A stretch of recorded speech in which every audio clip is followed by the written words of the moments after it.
इतिहास लिखा है इसमें, कुछ खास छिपा है इसमें। इतिहास लिखा है इसमें, कुछ खास छिपा है इसमें। मर्यादा है, कोई वादा है, विश्वास रखा है इसमें। सात फेरों से मिला ये तो उपहार है, मेरा श्रृंगार है, मेरा श्रृंगार है, मेरा श्रृंगार है, मेरा श्रृंगार है। मंगलसूत्र, मंगलसूत्र, मंगलसूत्र, मंगलसूत्र, मंगलसूत्र, मंगलसूत्र,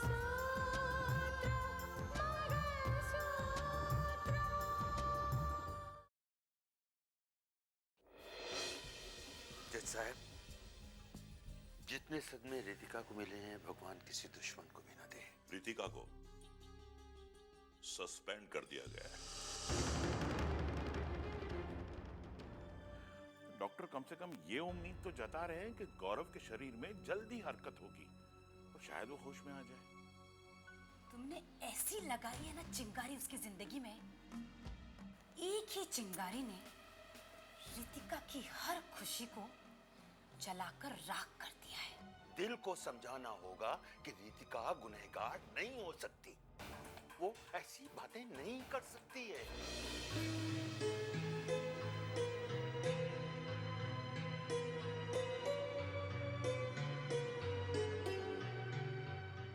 साक्षी किसका इंतजार कर रही है? दिव्या का वेट कर रही हूँ, वही आ रही है।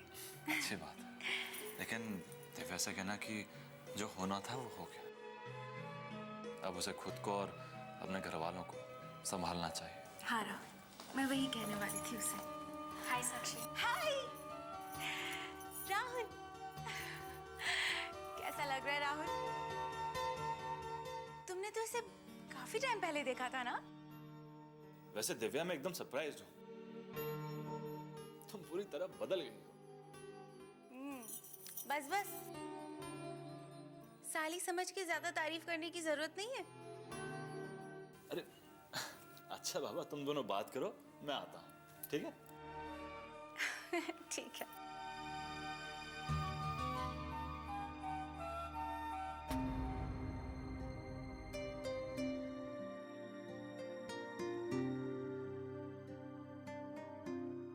उदास मत हो दिव्या, आंटी के बारे में सुनकर मुझे भी बहुत दुख हुआ, लेकिन इस दुख का कुछ किया भी तो नहीं जा सकता ना दिव्या। इसे बस बर्दाश्त करना पड़ता है। बर्दाश्त करके ही जीना पड़ता है साक्षी, लेकिन माँ की बिगड़ घर काटने को दौड़ता है। सब कुछ सुना सुना हो गया है साक्षी, सब कुछ। मत रो दिव्या, डोंट क्राई। तुम्हारे रोने से क्या आंटी वापस आ जाएगी? तुम्हें पता है, मुझे तो आंटी जी के बारे में पता ही नहीं था। जब मानस भैया ने मुझे फोन करके बताया तब मुझे पता चला। मानस भैया और पापा भी इस हादसे को लेकर बहुत दुखी है। माँ की मौत की वजह भी तो वही बनी ना साक्षी। दीदी और जीजू का रिश्ता टूटने का सदमा माँ बर्दाश्त नहीं कर सकी। चलो अंदर चल के बात करते हैं। चलो।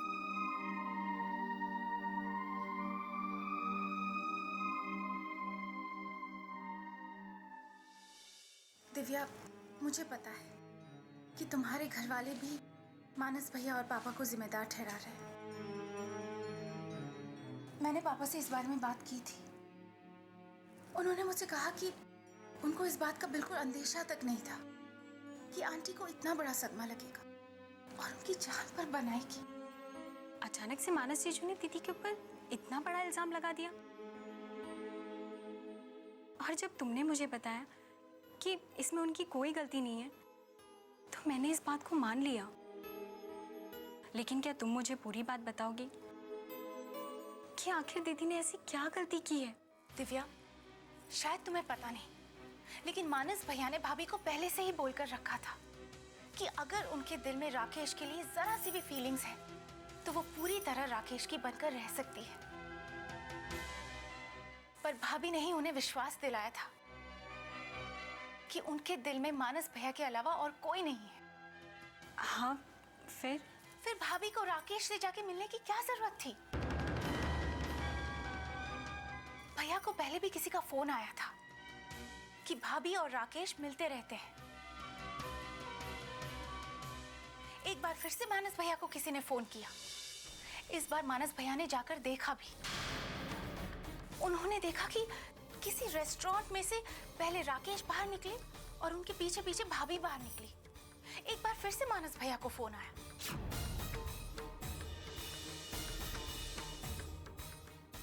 और इस बार तो मानस भैया ने भाभी और राकेश को दोनों को साथ में बैठे हुए देखा।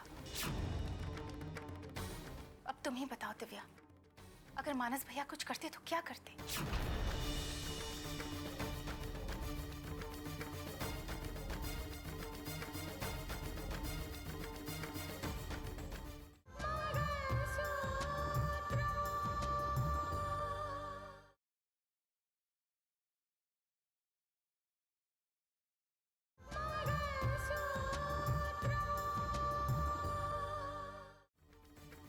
क्या बात है दिव्या, क्या सोच रही हो? अब एक बात कहूँ साक्षी, कहो। मुझे ऐसा लगता है कि उनके बीच किसी ने दरार पैदा करने की कोशिश की है। और अब मुझे ऐसा लगता है कि हमने दीदी के ऊपर सारा दोष डालकर गलती की है। इसमें दीदी की कोई गलती नहीं है। क्या? ये क्या कह रही हो तुम? हाँ साक्षी, तुम्हारे भाई को बस इतना शक है ना कि दीदी राकेश से मिलती है, जबकि दीदी और पापा को तो इस बात का शक है कि वो राकेश है भी या नहीं। क्या? हाँ, और जब वो राकेश है ही नहीं तो दीदी के दिल में उसके लिए अपनापन होने का तो सवाल ही नहीं उठता।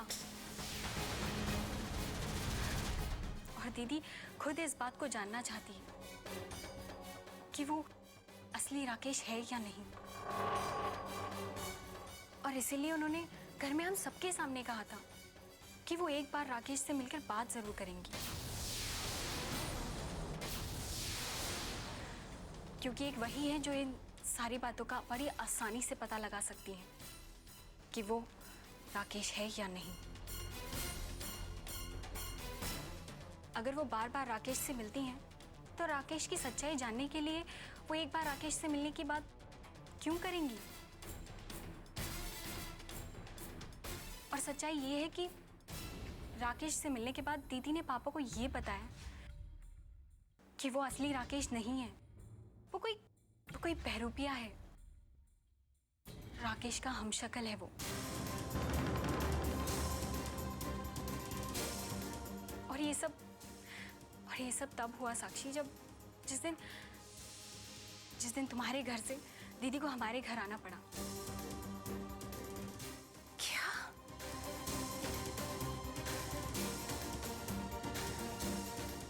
इसका मतलब तो ये हुआ कि ये एक बहुत बड़ी साजिश थी जो भैया और भाभी के बीच में दरार डालने के लिए रची गई थी। हाँ साक्षी, मुझे भी ऐसा ही लगता है कि ये कोई साजिश है। लेकिन इससे पहले हमें ये जानना है कि ये राकेश है कौन और ये किसका मोहरा है। पापा, इतने ध्यान से क्या देख रहे हैं आप?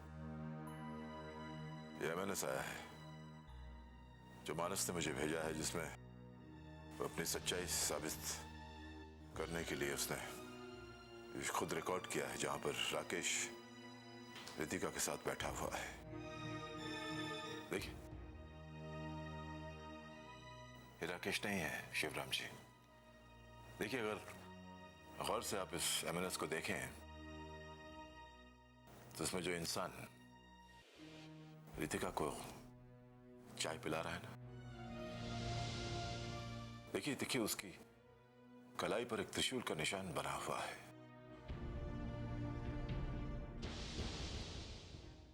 ये निशान मैंने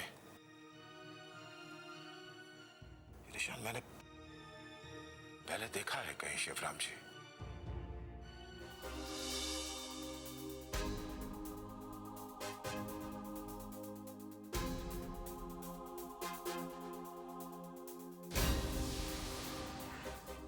तुम्हारा काम हो जाएगा। जो हथियार तुम नेताजी की रैली में पहुंचाना चाहते थे ना, वो मैं पहुंचा दूंगा, लेकिन सावधानी से। एक एटीएस ऑफिसर हूं, ये काम तो आराम से कर सकता हूं। Of course, ये निशान उस सीडी में भी था जहां पर राकेश रिश्वत लेते हुए देखा जा रहा है। और ताज्जुब की बात यह है शिवराम जी के राकेश की कलाई पर त्रिशूल का निशान नहीं है। तो ये कलाई राकेश की हो ही नहीं सकती। राकेश ना तो उस सीडी में है, ना इस एमएनएस में है। ये कलाई उस इंसान की है जो राकेश का हम शक्ल है, विपिन। इसका मतलब ये हुआ कि ये राकेश नहीं, विपिन है। हाँ शिवराम जी, ये विपिन है। मुजरिम है वो। राकेश का हम शक्ल है लेकिन गलत इंसान है। अब हर चीज बिल्कुल साफ नजर आ रही है।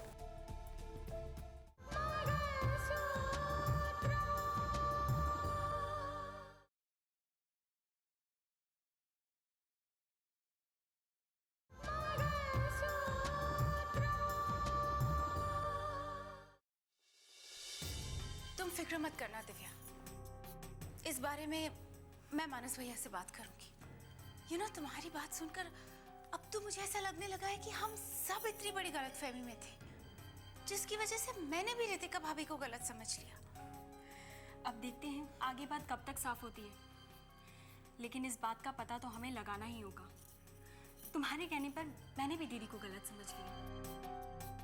एक छोटी सी गलतफहमी जिंदगी को किस तरह तबाह कर देती है।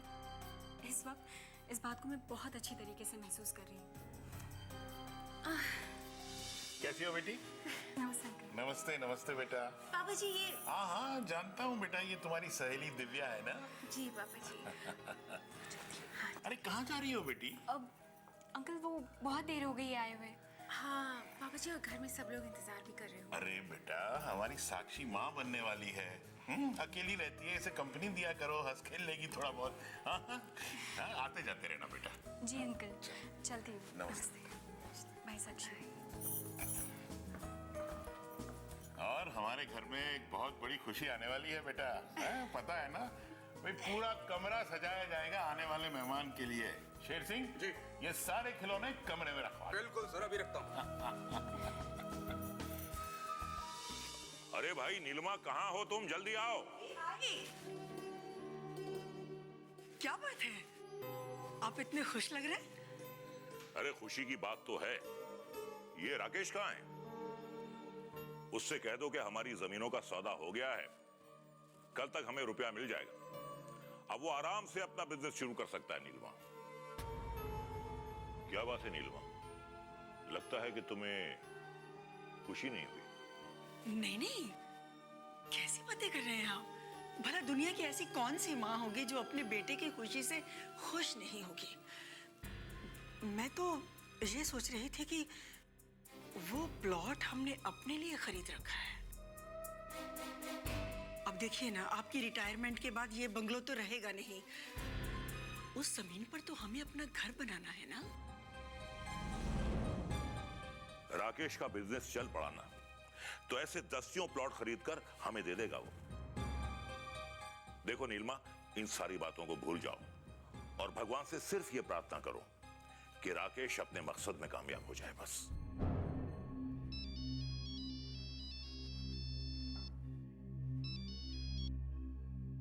हेलो राजेश्वर जी, आदित्य प्रताप बोल रहा हूं। कही आपने किस लिए फोन किया है? जो मैं आपसे कहना चाहता हूं उसे बहुत गौर से सुनिएगा। सोचकर हैरानी होती है कि और कितनी ठोकरें खाएंगे आप। लगता है कि आस्तीन में सांप पालने की आपको आदत सी हो गई है। जो भी कहना है साफ साफ कहिए। आपने फोन किस लिए किया है? राजेश्वर जी, जिस लड़के को आपने अपने घर में बिठा रखा है ना, वो आपका बेटा राकेश नहीं है। राजेश्वर जी, मैं तो उसे नहीं पहचान पाया, लेकिन ताज्जुब की बात तो यह है कि वो आपके घर में रहता है, आपके साथ रहता है, फिर भी आप उसे नहीं पहचान पाए। वो राकेश नहीं, उसका हम शक्ल है, बहरूपिया है, वो एक मुजरिम है। ये आप क्या कह रहे हैं? ये झूठ है। वो हमारा बेटा है, राकेश है। भूल हुई है आपसे, गलतफहमी है आपकी। अरे माँ बाप तो अपनी औलाद को जिंदगी के अंधेरों में भी पहचान लेते हैं, आप कैसे नहीं पहचान पाए राजेश्वर जी? देखिए, मेरी बात का यकीन कीजिए, बाप का बेटा नहीं है, बल्कि एक मोहरा है। शतरंज की एक ऐसी बिसात का मोहरा है जो सुंदरलाल ने बिछाई है। क्या सबूत है आपके पास कि वो हमारा बेटा राकेश नहीं है? सबूत है, और एक ऐसा सबूत है जिसे देखकर आप खुद भी इनकार नहीं कर पाएंगे। और इसके लिए मुझे ज्यादा कुछ करने की जरूरत नहीं है। सिर्फ 2 वीडियो कैसेट्स मैं आपको भिजवा रहा हूं, उसे देख लीजिएगा, सच्चाई खुद ब खुद आपके सामने आ जाएगी।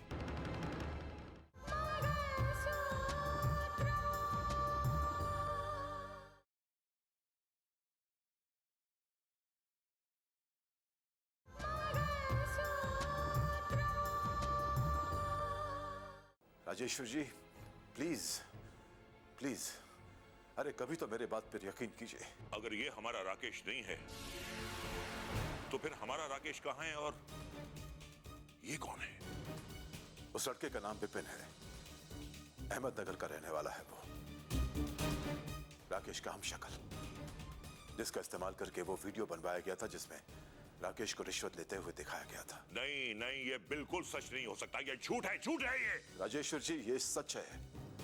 आप क्यों मेरी बात का यकीन नहीं कर रहे? ठीक है, मैं वो दोनों वीडियोस आपको भिजवा रहा हूं, उन्हें देखने के बाद आप खुद फैसला कर लीजिएगा। मैं सिर्फ आपको आगाह करना चाहता था, जो मैंने कर दिया। उसके आगे आप क्या करते हैं, ये फैसला मैं आप पर छोड़ता हूं। नमस्कार।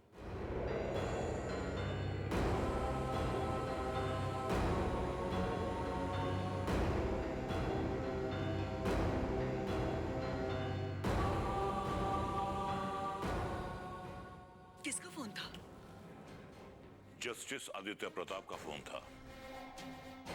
वो ये दावा कर रहे हैं कि ये राकेश हमारा बेटा नहीं है।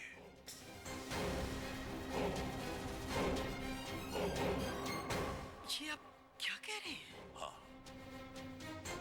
उनका ये दावा है कि ये हमारा बेटा राकेश नहीं, बल्कि राकेश का हम शक्ल विपिन है, जो अहमदनगर का रहने वाला है और जिसके धोखे में पुलिस ने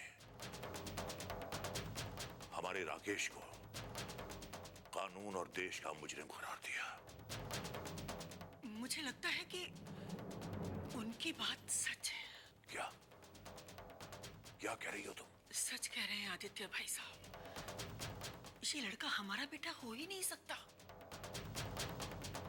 मैं जितनी बार भी इस लड़के के सामने गई हूँ, मुझे लगता ही नहीं कि ये हमारा बेटा है।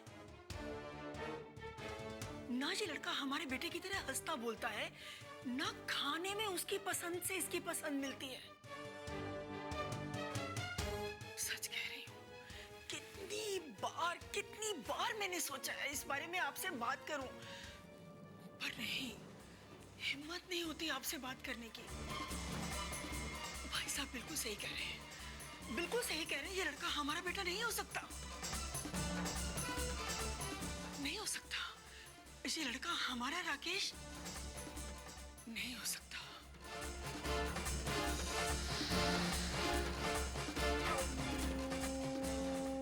लो, ये मामला भी खुल गया। अब इस घर से कुछ और हाथ नहीं आने वाला। अगर मैं यहाँ रहा ना, तो मुझे एक ही चीज मिलेगी, और वो होगी जेल। नहीं, अब मुझे यहाँ से जाना होगा। अब बात खुल चुकी है, अब कुछ नहीं हो सकता। यहाँ एक पल भी रुकना मेरे लिए खतरनाक है। ये तुम क्या कह रहे हो विपिन? अरे वही कह रहा हूँ जो सच है। अब हाथ में कुछ आने की गुंजाइश नहीं है। अगर कुछ आने की गुंजाइश है तो वो सिर्फ हथकड़ी लगना है, हथकड़ी।